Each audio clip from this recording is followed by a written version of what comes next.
A lot of questions have been raised in the Book of Boba Fett. With each new chapter, there are new questions. This latest episode is no different.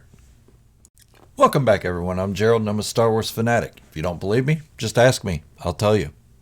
I'm a Star Wars fanatic. And you can be an official Star Wars fanatic, too, by hitting the subscribe button, joining as a member, or even joining my Patreon. Also, leave a comment to this video, and I'll pick a video out of random to highlight in my next video at the end, just as I'm going to do for this video. So subscribe, join as a member, join my Patreon, and keep those comments coming. I really appreciate it. Now, with that out of the way, let's move on with today's topic.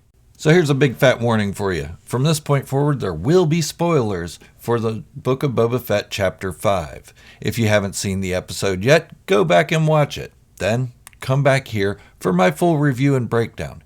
You have 5 seconds. 4, 3, 2, 1. Okay, you've been warned. If you're still here, thank you. The Mandalorian Season 3, Chapter 1... the Book of Boba Fett Chapter 5 showed us that the creative team behind the series isn't afraid to try something different. Okay, was that really a question to begin with? But this episode is so much different in the way that Boba Fett isn't in it at all, nor is most of the Boba Fett cast. Before you run away and say you hate it and refuse to watch it, let me explain. Remember at the end of Chapter 4 when they played the music for the Mandalorian and everyone got all excited? Well, he's back. And not just a brief cameo. The whole episode is centered around Din Djarin. Yes, this is a bit sooner than I expected and predicted. Remember I said there was about a 90% chance that the music meant he'd be back, but it wouldn't be until about Chapter 6. I don't mind admitting when I'm wrong. It makes me work harder. Now, let me preface my critique of this episode by saying I loved it, but I do take issue with a bit of it, just a couple things. So first I'll give a quick synopsis, then the criticisms, then the positives, and there are a lot of positives. I'm sorry, I won't be able to add footage due to copyright restrictions. So, if you can, watch the episode with the volume down to follow along, or just listen to my nifty, soothing voice. The show opens with a Klatooinian Tauntaun slaughterhouse, and I'll tell you, it's a real sausage fest in there. But wouldn't eating Tauntaun be like eating horse? One Klatooinian walks casually in front of the camera. We've all seen this guy in our own real world. We've worked with him. He's the one who never seems to be doing anything, but talks about how he doesn't know what the company would do without him. 3 years later, he's still there in the same entry-level position. Anyways, back to it. Behind the plastic flaps, meant to keep cold air in one area, there appears a Mandalorian. Not just any Mandalorian, the Mandalorian, Din Djarin. Yes, you can all rejoice now.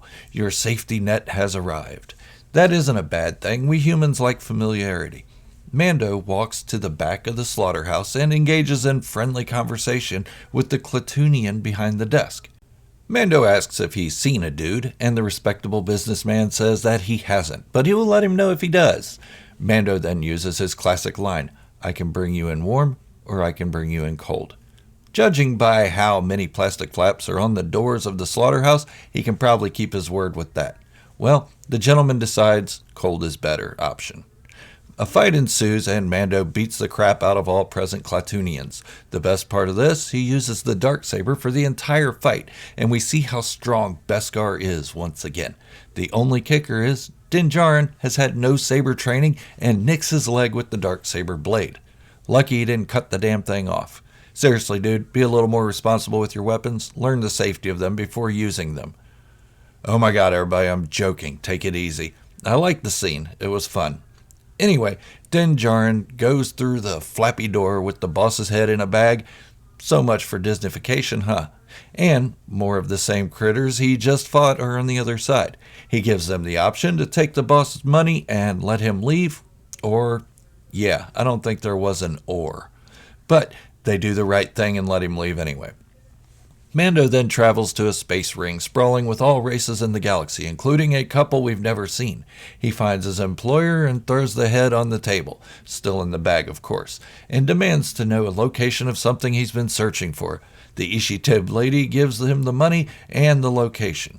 When he reaches the location, we learn quickly that it's his old covert, Children of the Watch. We learn that so quickly because the armorer is sitting with her back to the camera. We all know who she is.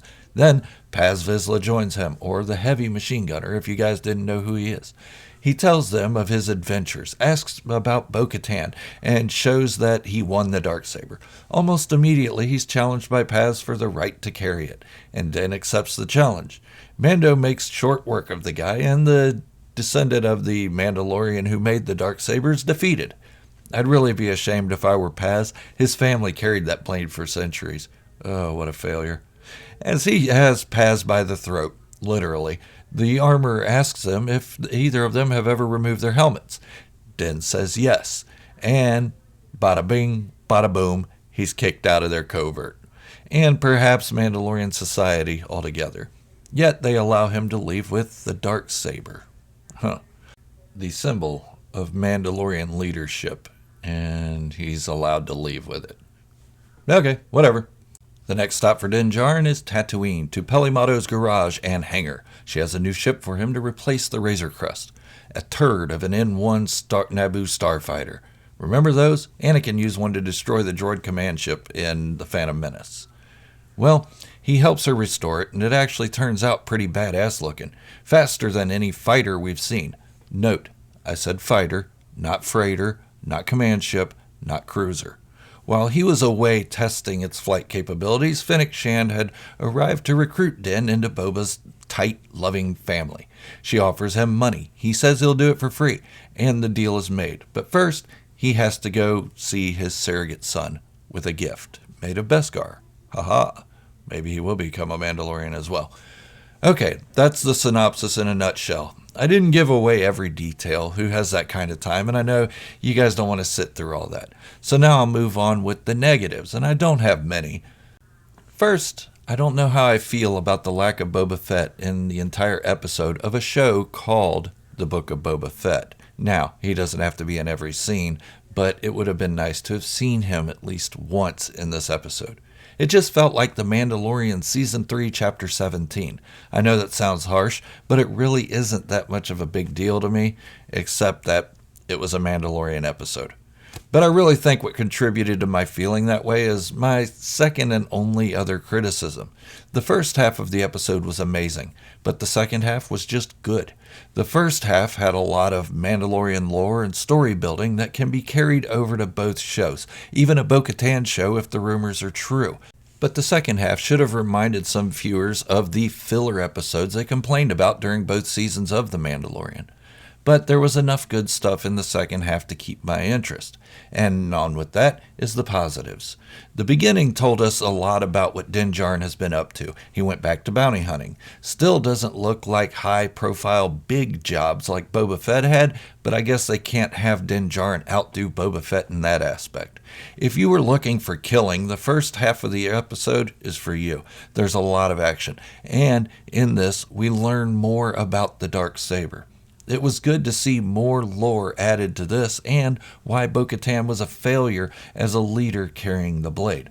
We also get to see a flashback of the Night of 1,000 Tears, the Purge of Mandalore. K2 security droids and Viper droids in abundancy. His conversation with Paz Vizsla also gave us clarity that he is descendant of Tar Vizsla, the Mandalorian who created the Darksaber. His questioning of Bo-Katan Kryze also helped explain why the Darksaber is both a curse and a gift. If you aren't worthy to carry it, it's a curse on your leadership. Bo-Katan apparently was never supposed to carry it. It was gifted to her, not won. We also got to learn more about actually using the Darksaber in combat, and this made a lot of sense when we saw Moff Gideon using it against Mando, and when we saw Sabine Wren using it, how easy it seemed to them. That was a nice bit of lore to add and explanation. In the second half, seeing R5-D4 still doing well was a pleasant addition. The N1 Naboo starfighter was great to see again as well. We haven't seen those in a long time. It'll also help prequel fans feel more connected to this and The Mandalorian.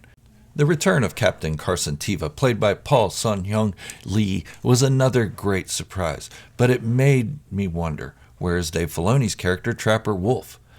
Did something happen to him? Perhaps he got married and settled down on a nice mid-rim planet or something. Maybe his absence will be explored later. but Carson Teva's X-Wing is a red leader fighter, whereas his new partner was flying a blue wing. I just thought that was a little bit interesting. To sum up my thoughts, I don't see how the Book of Boba Fett can stop at a single season with 7 episodes. There's too much to wrap up with only 2 episodes left. But maybe it'll just continue into The Mandalorian. We do have 2 Mandalorians in exile now, getting ready to team up. So that's a possibility. I did say that would happen about 6 months ago or so, maybe. Overall, I would give this episode an 8 out of 10 points. Points off for the lack of Boba Fett in his own show, and the feeling of the return of filler for The Mandalorian. With Boba Fett not present in the episode, it felt like an episode of Friends without any of the cast of Friends. I know everyone's excited to see Din Djarin return, as am I, but remember this is the Book of Boba Fett Chapter 5, not The Mandalorian Chapter 17, with a cameo by Fennec Shand. Now, this episode did add a lot to Mandalorian lore, something we can all use more of going into all these seasons and series that are going to be based on Mandalorian culture. And each episode continues to impress me even more. But what did you think of the episode? Let me know in the comments, and I'll pick one comment to highlight at the end of my next video. Speaking of which, it's time for a shout out to the previous comment. And this shout out goes to Dr. Moran, a longtime Star Wars fanatic supporter, and he says, "Isn't Boba Fett the main character of the Star Wars story? I got no idea who you're talking about with this farm boy or pod racer. Haha, Star Wars is about a Mandalorian, not some farm boy." And he's talking about Luke Skywalker and Anakin Skywalker in my last video. Well, thank you, DR. That made me laugh when I read it. Laughed really hard, actually. And laughter is something this world could always use more of. Remember, everyone, if you haven't yet subscribed, join the membership or become a patron. You can do so right now. So hit the subscribe button, hit the join button, or follow the Patreon link in the description. Also, give the video a big fat thumbs up to show your love for what I do here. This is Gerald from Star Wars Fanatic, wishing you all good health and happiness. Remember, this is the way. The only way.